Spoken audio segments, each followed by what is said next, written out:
نحمدہ و نصلی علی رسول الکریم اما بعد فاعوذ باللہ من الشیطان الرجیم بسم اللہ الرحمن الرحیم قل للمؤمنین یغضوا من ابصارهم ویحفظوا فروجهم ذلک ازکی لهم ان اللہ خبیر بما یصنعون صدق اللہ العظیم۔ قرآن پاک میں اللہ تعالیٰ نے ایمان والوں کو ارشاد فرمایا یغضوا من ابصارهم کہ وہ اپنی نظروں کو نیچا رکھیں وَيَحْفَظُوا فُرُوجَهُمْ اور اپنی شرمگاہوں کی حفاظت کریں۔ اسی طرح یہی ارشاد عورتوں کے لیے بھی ہے کہ وہ اپنی نگاہوں کو نیچا رکھیں اور اپنی شرمگاہوں کی حفاظت کریں۔ اس میں دو چیزیں ارشاد فرمائی گئیں، سب سے پہلے حفاظت نظر ہے اور دوسرا اپنے نفس کی حفاظت ہے۔ انسان جن فتنوں میں مبتلا ہوتا ہے ان میں فتنہ شہوت اس کی ابتدا دیکھنے سے ہوتی ہے اور انتہا زنا تک اور بدکاری تک جا پہنچتی ہے۔ اسی لیے ایمان والے مردوں کے لیے اور ایمان والی عورتوں کے لیے یہ اصول و ضوابط بنا دیے گئے کہ انہوں نے اپنی نظر کو کس حد تک رکھنا ہے اور کس طرح انہوں نے اپنی نظر کی حفاظت کرنی ہے۔ جب نظر کی حفاظت ہوتی ہے تو اس سے دل محفوظ رہتا ہے، اور جب دل کی حفاظت ہوتی ہے تو انسان شیطانی وساوس اور اپنے نفس کے بہکاووں میں نہیں آتا۔ عورتوں کے بارے میں ارشاد ہوا وَقَرْنَ فِي بُيُوتِكُنَّ کہ وہ اپنے گھروں میں قرار پکڑے رکھیں، وہیں سکونت اختیار کریں۔ تو عورت کے پردے کے 3 درجات ہیں۔ سب سے پہلا اور اولا یہ ہے کہ وہ اپنے گھروں میں ہی قرار پکڑیں، اپنی چار دیواری کو ہی تحفظ کی جگہ سمجھیں اور اسی میں اپنی تمام ضروریات کو پورا کریں۔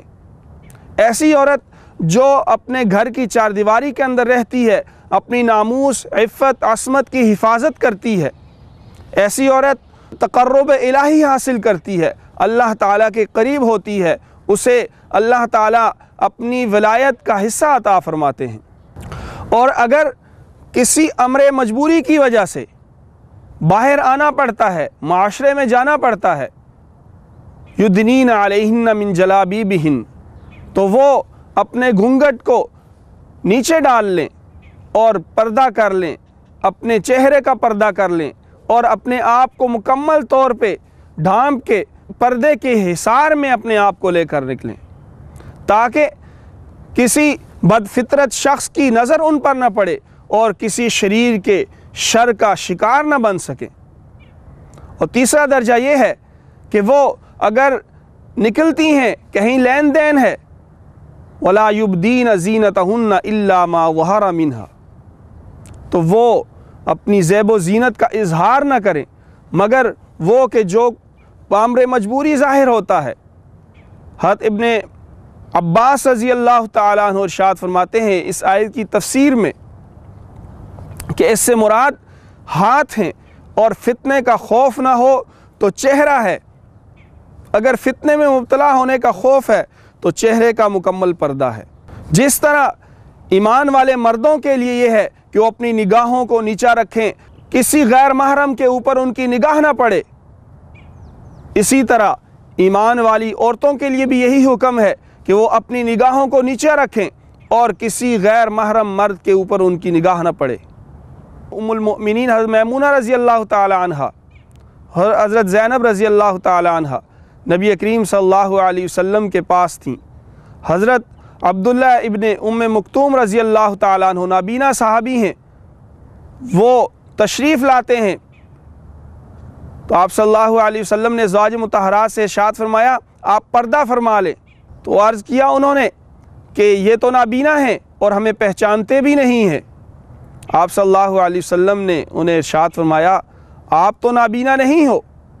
اس سے ہمیں یہ بات معلوم ہوتی ہے کہ جہاں پہ مردوں کے لیے، ایمان والے مردوں کے لیے، مومنین کے لیے پردہ ہے، وہاں مومنات کے لیے بھی پردہ ہے۔